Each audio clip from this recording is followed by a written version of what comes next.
take a screwdriver and make sure that the truck is in park. If it's a stick shift, that the wheels are chocked. This is a good way to run yourself over if it's not. Alright, so you're going to take the screwdriver and you're going to put it between here and between that terminal, okay?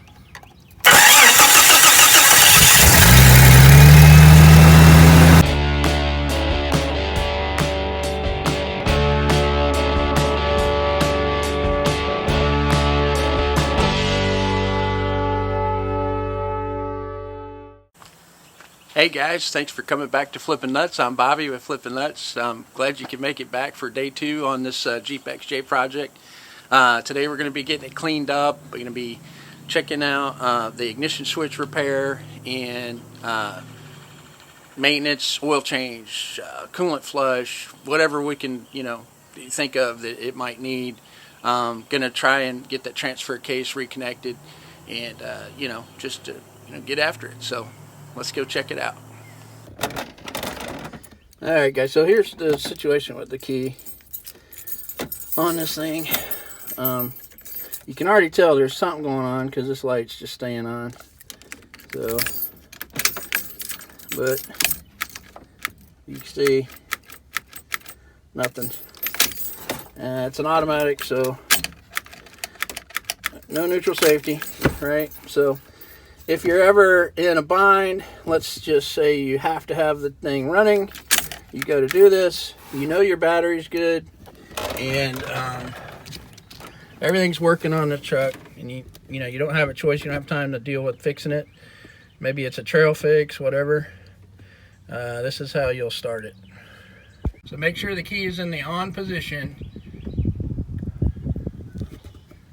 Let's just say you've exhausted everything. Maybe you're stuck on a trail and that stupid ignition switch has, failed you, like it's done, who knows how many people. They're pretty bad about that. Yeah, obviously I haven't changed my oil yet. But that's the back side of the starter. I'm in the front of the truck on the ground.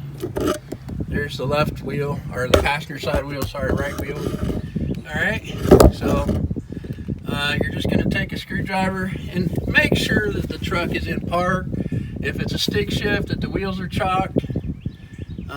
This is a good way to run yourself over if it's not. Alright, you're going to take the screwdriver and you're going to put it between here and between that terminal, okay?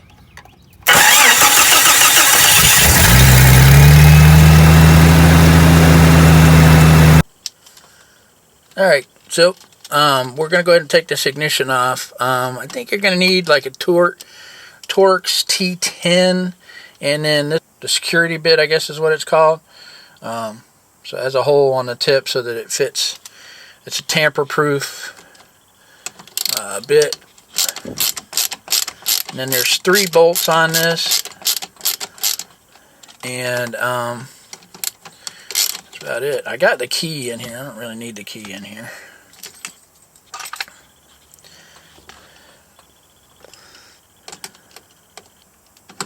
I do this with one hand. Oh yeah, before you do all that, you're going to want to go ahead and unplug from this clip right here.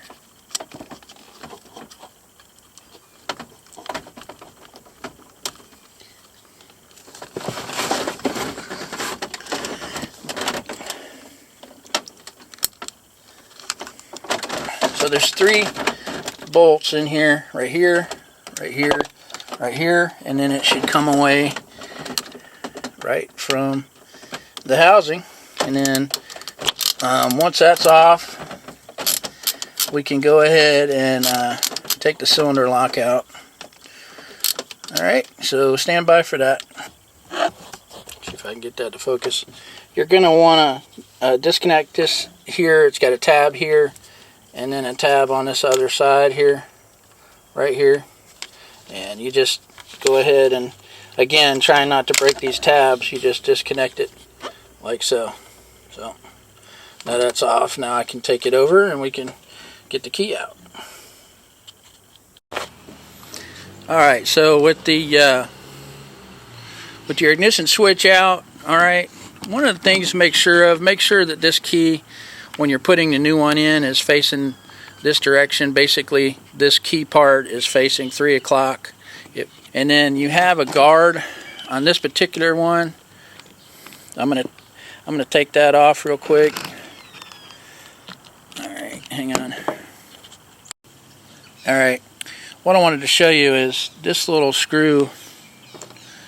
This tab was here, like so, okay, and then this screw is right here. On some of these they don't have that, they actually just have a tab that you push down. Alright, so when you take those out of the way, what you're going to do is put your key in the ignition, like so, okay, and then you're going to turn it to the on position, okay, and then this should slide out. Alright, that's what's supposed to happen. Let's see. Okay, and then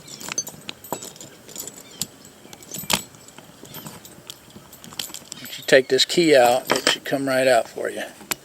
So your whole cylinder's out, okay? And then same thing, this will fit right in, okay? Then you'll put your key back in, turn it, and then it will lock back in. Alright, now we're ready to go get the new switch. Guys, this is the part number for this piece right here that we're going to try, and hopefully that replaces it. That fixes it. No crank, no start. This piece here that replaces this piece, okay, and again that's going to go right here to lock the lock cylinder in, okay. Okay, so you're going to take that. Oh, let me get the key. Alright, so you're going to take the key. Okay, and that's going to lock it right back in where it was supposed to be. Okay, and then you can see the hole lines up for the screws. We're going to put the new screw in there. One thing, like I said, when you go to put it back in, you want to make sure this is pointing, this key is pointing out. Say this is 12 o'clock, this is 3 o'clock. Alright, you got the two holes up here. This key should be facing this direction. Make sure these tabs connect. Alright, and then there's these little tabs right here that will fit this little dot right here. I don't know if you can see that. You line those up.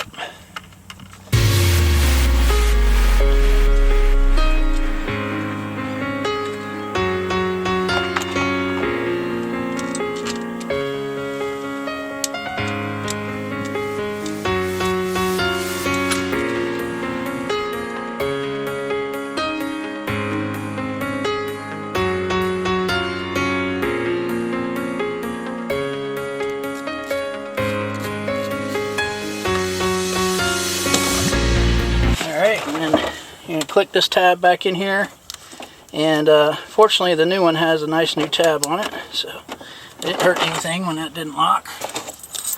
And then alright, let's hook the battery back up. So you guys remember yesterday when I was talking about the ignition, and actually, yeah, and didn't seem likely that there was a kill switch on this truck? Well, I was mistaken.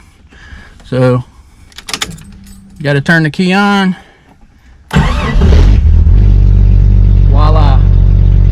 Yeah, that happened.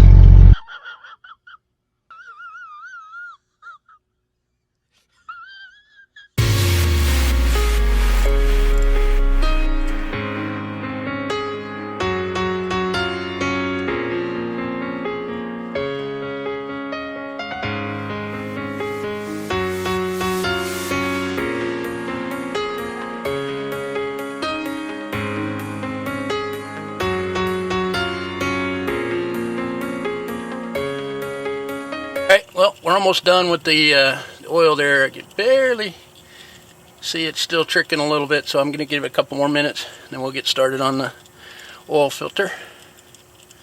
Alright, so stand by for that. Right. Now what you guys may notice today is I am going to be using a just, you know, a cheaper filter and putting cheaper oil in it, and that's because I'm going to be changing this again. I just wanted to get this oil in here just to get some clean oil in here, and then I'm going to turn around and after 100 miles or so and change it again. So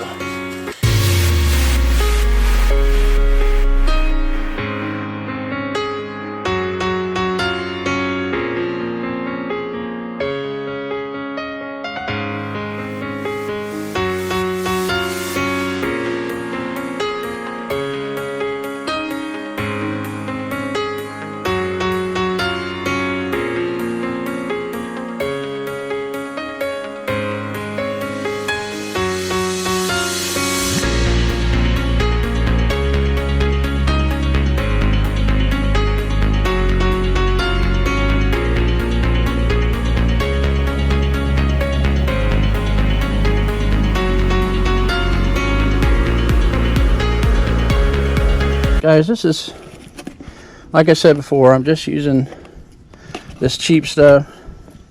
I'm using diesel 1540, a little higher. It's been a while since this truck had an oil change, so I'm using this heavier oil, kind of clean it up a little inside, and then I'm going to change it again probably in the next 100 miles. But that's why I'm getting this cheaper stuff, so try not to hate on me too much.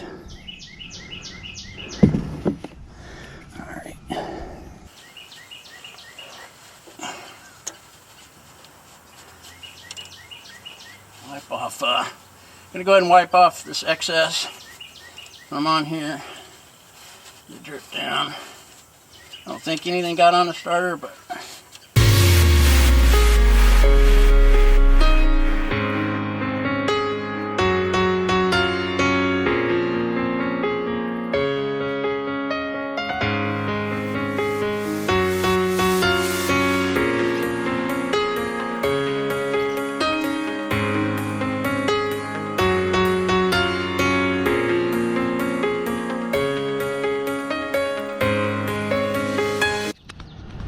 kind of funny with this push bumper, you got to lean pretty far over.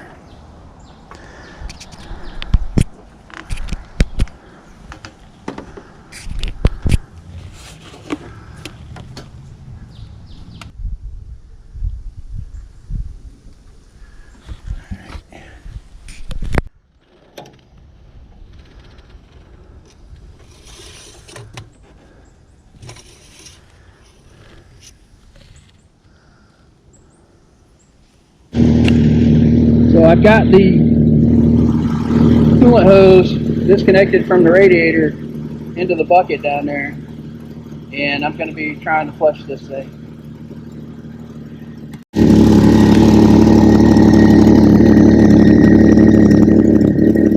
Cleared up quite a bit.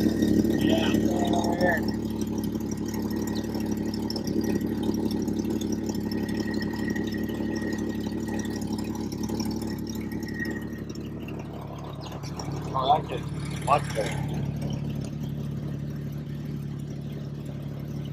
It's a lot clearer.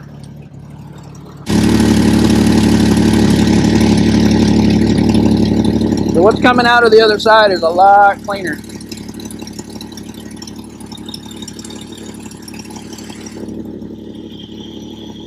What's coming out of the radiator is a lot cleaner.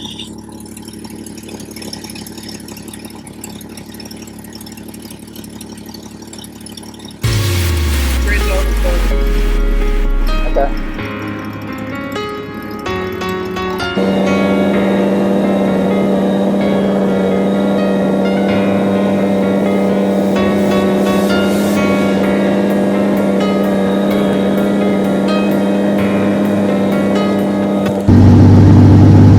Wait for the thermostat to kick on.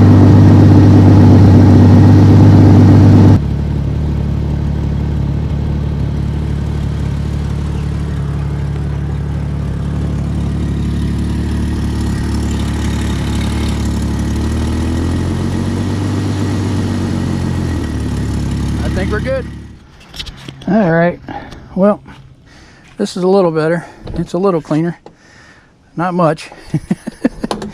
So, anyway, we got it where it's, I don't know, tolerable. Hey, this is a woods truck. It's not meant for much else. So, there we go. There she is. Oh, Shiloh left the towel on the front. All right. We'll see you guys next time. Well, all right, guys, that's going to do it for today. Thanks for coming and checking out the video. I hope you liked it. If you do, I could sure use a thumbs up. Maybe hit the subscribe button. That'd be awesome. Either way, it's all good. I'm just glad you came to check out the video. I didn't get much on washing the Jeep. Sorry about that. But anyway, I hope you found something useful with what you did see. So until next time, we'll talk to you soon.